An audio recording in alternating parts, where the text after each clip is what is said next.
With the historical self, we can simply recognize that it is a mental representation occurring in our heads, one of a two-dimensional volume that moves through a made-up, spatialized representation of time. It's based on a story we're telling, and all we have to do is stop telling ourselves that story. But the emotional self is not a mental representation traveling through mental space. It is something that seems to have been accreting all our lives, and it feels like who we are.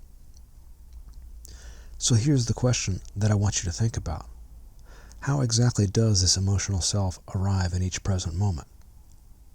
How is it that all these past battles that we've won or lost, even from decades ago, feel like they're all part of who we are now? The answer is this.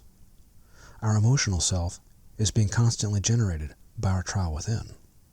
The trial is always in session, and it is always occurring in the present. The main question, do you deserve to be here, is never felt as a past question. The trial is existential. It is about your existence now, not last year or 10 years ago. But here's the important part. Evidence in the trial may be called at any time from any event in your life. Evidence can be, and often is, summoned from decades ago. But it is always presented as current evidence, now, in the context of your running, unsolved existential question. Am I worthy? Do I deserve to be here? This is why events from decades ago feel like they're part of who you are now. They are endlessly being called as evidence in the trial. This is the exact mechanism of your trial within. All your struggles and victories in life, even from decades ago, are always available to be inserted into any present moment, to be used as evidence in your trial. If you were fat as a teenager, but you've been thin all your life, those afternoons eating ice cream in an empty house are still right there inside of you.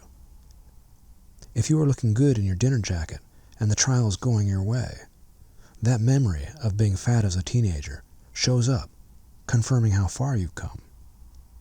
But if you've just missed your workout for the third time this week, that same memory gets called up as confirmation that you've never really changed. So this emotional self that we are feeling all the time feels like it's inside of us. It feels like it contains all the past, and it feels like who we are. But it's all being generated by our trial within. That trial is always occurring in the present.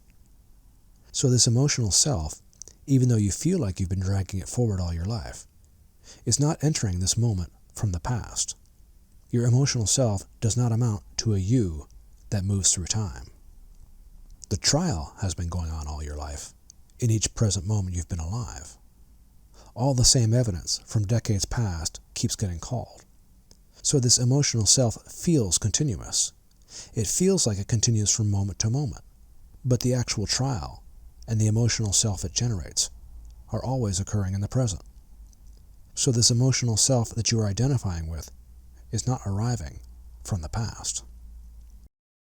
That much said, it's clear the emotional self has much more of a lock on us than the historical self. With our historical selves, we know it's just a story, and it's not who we really are. It's easy for a reasonably intelligent person to step away from this little stick figure projection of a me that moves through spatialized time. But the emotional self is harder, much harder. Because even if we recognize that it's not arriving from the past, it's still going on.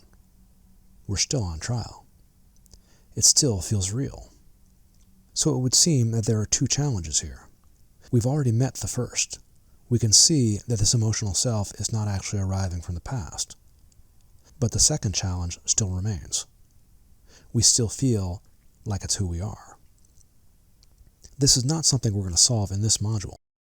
Unplugging your emotional self requires ending your trial.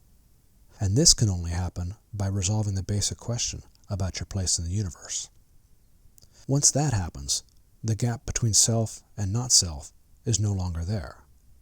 Your place in the universe is no longer in doubt, so the trial ends. You are finally okay. Without an ongoing trial to generate it, the emotional self simply ceases. What we want to do in this module is simply to draw a line at having seen that the emotional self is not arriving from the past.